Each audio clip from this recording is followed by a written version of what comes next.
अर्शी लगाएगी सिद्धार्थ को एक जोरदार तमाचा। जी हाँ दोस्तों, अनिरुद्ध को तबाह करने के लिए अर्शी से प्यार का नाटक किया था सिद्धार्थ। ये सच्चाई जानकर अर्शी ने लगा दिया सिद्धार्थ को चाटा। जी हाँ दोस्तों, हम बात करें स्टार प्लस के शो झनक की। तो दोस्तों, आगे बढ़ने से पहले अगर आप इस चैनल पर नए हैं तो इसे सब्सक्राइब कर दीजिए, साथ ही बेल आइकन दबाना ना भूलें। वीडियो अच्छा लगे तो इसे लाइक ज़रूर कीजिएगा। चलिए आगे बढ़ते हैं दोस्तों। जैसे कि हम देख रहे हैं कि झनक की आगामी कहानी दोस्तों, अर्शी का दिल बहुत तेज़ी से धड़क रहा था। बरसों की घुटन जैसे बेइज्जती और अकेलेपन के बाद आखिरकार उसे एक हल्की सी उम्मीद दिखाई दी। जी हाँ दोस्तों, सिद्धार्थ के साथ बिताना चाहती थी एक ऐसी आदमी के जिसने उसे समझा कि उसकी इज्जत की और उसे प्यार दिया। सिद्धार्थ के छोटे से घर में एक कदम रखते ही अर्शी को एक अजीब सी शांति महसूस हुई। यह जगह अनिरुद्ध के बड़े और शानदार लेकिन खाली घर से बिल्कुल अलग थी, जहाँ सादगी भी थी और अपनापन भी था, और सबसे बढ़कर सिद्धार्थ का प्यार भरा स्वागत था। सिद्धार्थ ने उसे देखते ही अपनी बाहों में कसकर भर लिया। उसकी आंखों में खुशी साफ दिखाई दे रही थी। अर्शी, तुम क्या सच में आ गई हो? सिद्धार्थ ने हैरानी से पूछा। हाँ सिद्धार्थ, अर्शी मैं उसकी बाहों में और कसते हुए कहा।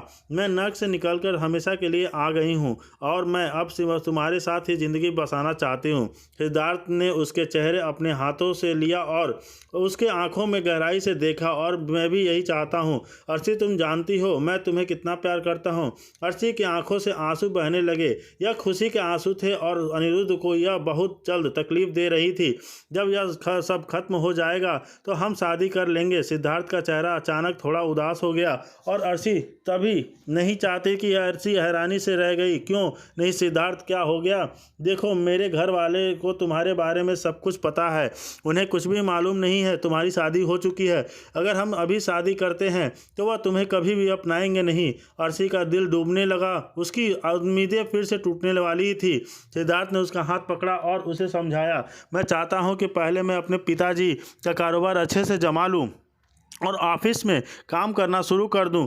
जब मैं आर्थिक रूप में मजबूत हो जाऊंगा, आर्थिक रूप से मजबूत हो जाऊंगा, मेरे पास पैसे हो जाएंगे, तब मैं तुमसे शादी करने के लिए तैयार हो जाऊंगा। मैं अभी शादी कर ली तो मुझे उनकी कोई भी संपत्ति नहीं मिलेगी।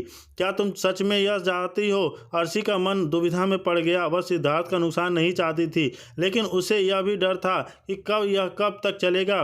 पर तुम मुझे यहाँ तो बता सकते हो ना कि यह घर सब तक ठीक है? सिद्धार्थ ने गहरी सांस ली। इसमें थोड़ा समय लगेगा अर्शी, लेकिन तुम्हें अभी अनिरुद्ध से तलाक नहीं लेना चाहिए था। क्या? अर्शी लगभग चिल्ला पड़ी। क्यों नहीं? मैं अब उस आदमी के साथ एक पल भी नहीं रहना चाहती थी। मुझे अपनी ज़िंदगी में शांति चाहिए। मैंने फैसला कर लिया है कि मैं उसे तलाक दूंगी। सिद्धार्थ ने उसे शांत करने की कोशिश की। हाँ अर्शी, तुम उसे तलाक दोगी, लेकिन अभी नहीं। जब तक मैं पिताजी का कारोबार नहीं संभाल लेता तब तक रुको। क्या तुम नहीं चाहती कि तुम अनिरुद्ध को सजा दो? अर्शी चौंक गई। सजा? कैसी सजा? उसने तुम्हें कोई बहुत परेशान किया है? अर्शी, कितने सालों तक मुझे एक झूठे रिश्ते में रखा, अब वह तुम्हें छोड़कर किसी और लड़की के साथ शादी करने जा रहा है। क्या तुम उसे इतनी आसानी से जाने दोगी? सिद्धार्थ की आंखों में एक अजीब सी चमक थी। अर्शी सोचने लगी, अनिरुद्ध ने सच में उसे बहुत दुख दिया था। उसका प्यार कभी भी सच्चा नहीं था और अब झनक नाम भी किसी लड़की के शादी करने जा रहा था, जबकि अर्शी अभी भी उसकी पत्नी थी। बदले की आग धीरे धीरे उसके दिल में सुलझने लगी। तुम क्या चाहते हो सिद्धार्थ? अर्शी ने पूछा। मैं चाहता हूं कि तुम अनिरुद्ध को तलाक देने के लिए हाँ कह दो। कागजों पर दस्तखत भी कर दे लेना, लेकिन जब तुम्हें तलाक की तारीख मिले तो तुम मना कर देना। अनिरुद्ध से कहना कि तुम्हें तलाक नहीं चाहिए। जिस दिन अनिरुद्ध शादी कर रहा होगा और अगर तब तक रहना कारोबार ठीक हो जाता है तो मैं तुम्हें शादी कर लूँगा। अर्शी ने सिद्धार्थ की आंखों में देखा। उसकी बातों में एक अजीब सी योजना छिपी हुई थी, लेकिन उस समय उसे और कुछ नहीं सूझ रहा था। सिर्फ अनिरुद्ध को सबक सिखाना चाहती थी। ठीक है सिद्धार्थ, अर्शी ने कहा, तुम जैसा कहोगे मैं वैसा ही करूँगी। सिद्धार्थ ने राहत की सांस ली और उसे गले लगा लिया। अर्शी को उसकी बाहों में थोड़ी सुरक्षा महसूस हुई, लेकिन कहीं न कहीं उसके मन में भी एक अनजाना सा डर भी पल रहा था। कहीं सिद्धार्थ उसे पूरी सच्चाई नहीं बता रहा है। दूसरी तरफ अनिरुद्ध ऑफिस से थका हारा घर लौटकर झनक की तस्वीरें उसके बटुए में हमेशा उसके साथ रहती थी। उसे देखते ही उसकी थकान सारी दूर हो जाती थी। बहुत खुशहाल आखिरकार वो और झनक हमेशा के लिए एक होने जा रहे थे।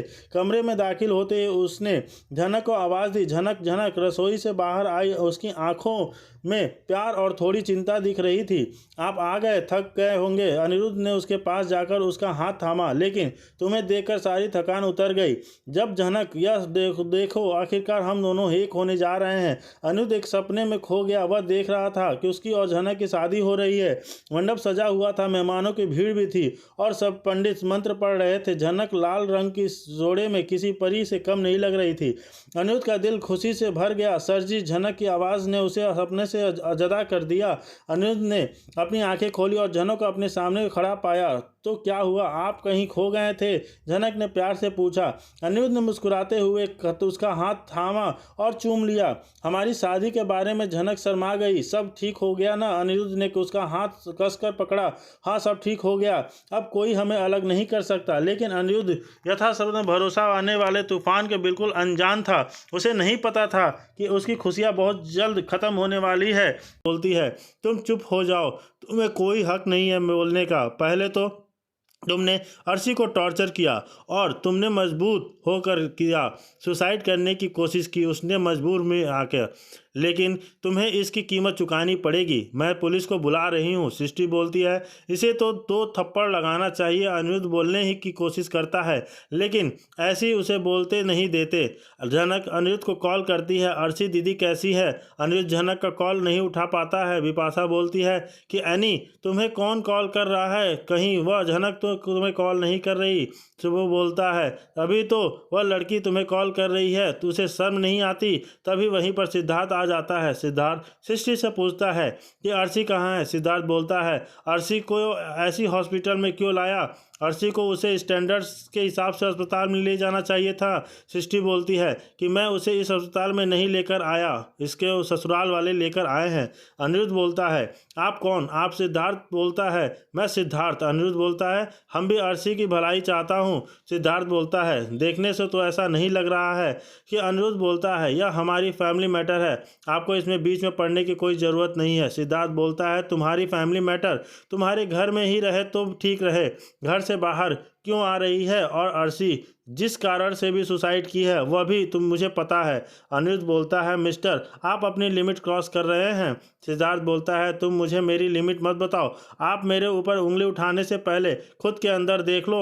अनिरुद्ध और सिद्धार्थ में इतनी बहस हो जाती है कि सिद्धार्थ बोलता है, तुम अर्शी को छोड़ क्यों नहीं देते? तुम उसे डाइवोर्स दे दो। अनिरुद्ध बोलता है, मैं उसे डिवाइस दूं या नहीं दूं, तुम्हें इससे क्या? तुम कौन होते हो ये सब बोलने वाले और ये सब पूछने वाले? मैं तुम्हें क्यों जवाब दूं? मैं तुम्हें तो जानता तक नहीं हूँ। तभी उसमें कोई मतलब नहीं है, बार बार बोला रहा हूँ, तुम्हें इस मैटर में नहीं बोलना है तो क्यों बीच में घुसे जा रहे हो? सिद्धार्थ बोलता है, अब तो मैं इस मैटर में पढ़ ही चुका हूँ और अर्शी को इस दलदल से निकाल कर ही रहूँगा। जी हाँ दोस्तों, जैसे कि सिद्धार्थ अनिरुद्ध में बहुत ज़्यादा बहस हो जाती है कि आखिर इन दोनों में ऐसा क्या हो गया। वह अनिरुद्ध बोलता है कि ये अर्शी मेरी बीवी है, मैं उसका पति हूँ, ये मेरे घर का मैटर है, आप इसमें नहीं बोल सकते। तभी सिद्धार्थ बोलता है, अगर घर का मैटर है तो घर में ही सुलझाओ ना, इसे बाहर क्यों ला रहे हो? अर्शी को क्यों इतना टॉर्चर कर रहे हो? इतनी अच्छी लड़की है, अगर तुमने उसे डाइवोर्स दे देते तो मैं उसे शादी कर लेता, मैं उसे अपनी जीवन साथी बना लेता, उसको एक अच्छी लाइफ देता जो वो डिजर्व करती है। तुम्हारे साथ तो बिल्कुल भी वो नहीं रहती, क्योंकि वो ऐसी लड़की है जो तुम्हारे साथ बिल्कुल भी खुश नहीं है। वो तुम्हारे साथ बहुत ज़्यादा परेशान हो रही है और इस परेशानी का जिम्मेदार सिर्फ और तुम हो। और तुम्हारे साथ वो लड़की जो है झनक, वो भी तो इस सारी चीज़ों की जिम्मेदार है। जी दोस्तों, इस सब से गलती अर्शी की है और उसे इतना बड़ा कदम नहीं उठाना चाहिए था, लेकिन फिर भी दोष जनक और अनिरुद्ध पर ही लगाया जा रहा है। वहीं दूसरी तरफ जब यह खबर सिद्धार्थ तक पहुंचती है तब वह भी बहुत ज़्यादा घबरा जाता है और तुरंत अस्पताल पहुंचता है, जहां अर्शी की हालत देखकर सिद्धार्थ बहुत ज़्यादा गुस्सा में आ जाता है और सृष्टि से कह देता है कि यह सब अनिरुद्ध की वजह से हुआ है और अगर अर्शी को कुछ भी हुआ तो मैं अनिरुद्ध को छोड़ूंगा नहीं, उसे बर्बाद कर दूंगा। जी हाँ दोस्तों, जैसे कि हम देख रहे थे कि सृष्टि भी अर्शी के साथ मिलकर सिद्धार्थ को फंसा रही थी, लेकिन जब सिद्धार्थ को यह पता चलता है कि अर्शी की हालत बहुत ही ज़्यादा ख़राब है तो वो बहुत ही ज़्यादा गुस्सा हो जाता है और वो कहता है कि मैं अनिरुद्ध को बर्बाद कर दूंगा, मैं उसे कहीं का नहीं छोड़ूंगा। जी हाँ दोस्तों, अनिरुद्ध की वजह से हुआ है, तो अर्शी को कुछ भी होगा तो अनिरुद्ध छोड़ेगा नहीं, बहुत बड़ा सबक सिखाऊंगा। ये सिद्धार्थ बोलता है कि मैं अनिरुद्ध को छोड़ूंगा नहीं, मैं उसे बहुत ही बड़ा सबक सिखाऊंगा। तब सृष्टि को यह बात समझ आ जाती है कि सिद्धार्थ अर्शी से प्यार करने लगा है, और सिद्धार्थ का यह प्यार अब सबको साफ साफ नज़र आने लगता है, क्योंकि वह पूरे अस्पताल में हंगामा कर देता है और अनिरुद्ध को सबके सामने धमकी दे देता है। इसके बाद अनिरुद्ध भी सिद्धार्थ से कह देता है कि अर्शी की फिक्र मुझे भी है, लेकिन इसका मतलब यह नहीं है कि जिसकी फिक्र हो उससे प्यार भी हो, और इसलिए मैंने अर्शी से रिश्ता खत्म करने की बात की थी ताकि वह अपनी ज़िंदगी में आगे बढ़ सके। लेकिन सिद्धार्थ अब अनिरुद्ध की कोई बात नहीं मानता और ना ही कोई बात सुनता है, और झनक को भी जिम्मेदार ठहराता है। और अब सिद्धार्थ अपने मन में यह ठान लेता है कि वह अनिरुद्ध और झनक से बदला लेकर रहेगा ताकि अर्शी को इंसाफ मिल सके, और इस वजह के साथ उनके जीवन में एक नई मुसीबत बन के आने वाला है। क्या अब झनक और अनिरुद्ध इस नई चुनौती का सामना कर पाएंगे? क्या सिद्धार्थ की नफरत दोनों की से फिर से अलग कर देगी? जी हाँ दोस्तों, सिद्धार्थ इतने ज़्यादा गुस्से में है कि वह क्या करेगा कुछ समझ में नहीं आता। उन दोनों को अलग कर पाएगा कि क्या होगा? जी हाँ दोस्तों, आगे हम देखते हैं कि झनक उन्होंने सिद्धार्थ को बताया कि अनिरुद्ध ही अर्शी की इस हालत का जिम्मेदार है। वह झनक के पीछे पागल है और अपनी पत्नी की पूरी तरह से भुला चुका है। सृष्टि ने अर्शी से उज्जवल करियर के बारे में भी बताया, जिसे शादी के बाद अनिरुद्ध की वजह से छोड़ना पड़ा। उन्होंने यह भी कहा कि अर्शी बार बार अपने रिश्ते को बचाने की कोशिश करती है, लेकिन अनिरुद्ध ने कभी ध्यान ही नहीं दिया। दोनों के बीच लगातार झगड़े होते रहते हैं, जिससे अर्शी मानसिक रूप से टूट गई है और उसने यह कदम उठाया। सिद्धार्थ को अब यह समझ में देर नहीं लगी कि अनिरुद्ध एक गैर जिम्मेदार पति है, जिसे न तो अपनी पत्नी की परवाह है और न ही उसके अपने रिश्ते की। अर्शी जो इतनी प्यारी है, प्रतिभाशाली है, अनिरुद्ध ने बेरुखेपन से वह शिकार हो रही थी। सिद्धार्थ के मन में अनिरुद्ध के प्रति नफरत बढ़ती गई। शो में अब तक सिद्धार्थ और अनिरुद्ध का आमना सामना नहीं हुआ था, लेकिन अर्शी की वजह से वह दिन दूर ही नहीं था। आखिरकार वह पल आया जब सिद्धार्थ ने अनिरुद्ध को ढूंढ लिया निकाला। दोनों की मुलाकात एक प्रिय माहौल में हुई। सिद्धार्थ का रवैया अनिरुद्ध के प्रति बेहद ठंडा और अपमानजनक था। उसने अनिरुद्ध को फटकारते हुए कहा कि उसकी वजह से अर्शी की यह हालत हुई है, जिसने कहा कि अनिरुद्ध अपनी पत्नी को खुश नहीं रखता, जबकि अर्शी हर खुशी के हकदार है। सिद्धार्थ ने यह भी दावा किया कि वह अर्शी को वह सब कुछ दे सकता है जो अनिरुद्ध नहीं दे पाया। उसने कहा कि अर्शी के आने से उसकी ज़िंदगी में खुशियाँ भर आ गई, और अनिरुद्ध जैसे इंसान तो इसकी इच्छा लड़की की कदर नहीं करते। सिद्धार्थ ने अर्शी को मासूम और अच्छी बताते हुए उसके साथ काम करने और उसे अपनी ज़िंदगी का हिस्सा बनाने की इच्छा भी जताई। अनिरुद्ध, जो सिद्धार्थ की बातें सुनकर हैरान था, कि वह बात याद आई जब उसने अर्शी को एक कैफ़े में किसी लड़के के साथ देखा था। उसे अब समझ आया कि यह वही लड़का है। अनिरुद्ध के चेहरे पर भी तनाव आ गया। उसे पहली बार यह एहसास हुआ कि जब वह झनक के साथ घूमता है तो अर्शी को कैसा महसूस होता होगा। तब अर्श की पत्नी किसी और के साथ मिले रही थी तो वह लड़का उससे गहरी दिलचस्पी दिखा रहा था। अनिरुद्ध के मन में भी ईर्ष्या और गुस्सा पनपने लगा। अनिरुद्ध ने भी पलटकर जवाब दिया कि उसने कहा कि उसे कोई फर्क नहीं पड़ता कि अर्शी किसके साथ घूमती है, क्योंकि वह खुद अब अर्शी के साथ नहीं रहना चाहता। उसने बताया कि वह खुद अर्शी से तलाक चाहता है, लेकिन अर्शी ही उसे तलाक नहीं दे रही है। और उसने सिद्धार्थ से कहा कि अगर अर्शी उसके बात मानती है तो वह उसे अनिरुद्ध को छोड़ने के लिए कह दे, क्योंकि वह झनक से शादी करना चाहता है, जो उसकी पहली पत्नी है। उसने यह भी कहा कि अर्शी के साथ उसकी शादी मजबूरी में हुई थी और वह अब उसके साथ एक पल भी नहीं बिताना चाहता। उसने सिद्धार्थ से कहा कि अगर वह अर्शी को सारी खुशियाँ दे सकता है तो उसे बहुत खुशी होगी और उसे अर्शी को तलाक देने की कोई आपत्ति नहीं है। उधर अर्शी को जब यह पता चला कि अनिरुद्ध ने सिद्धार्थ से कहा है कि वह उसे तलाक दे देगा ताकि वह दोनों शादी कर लें और वह झनक से शादी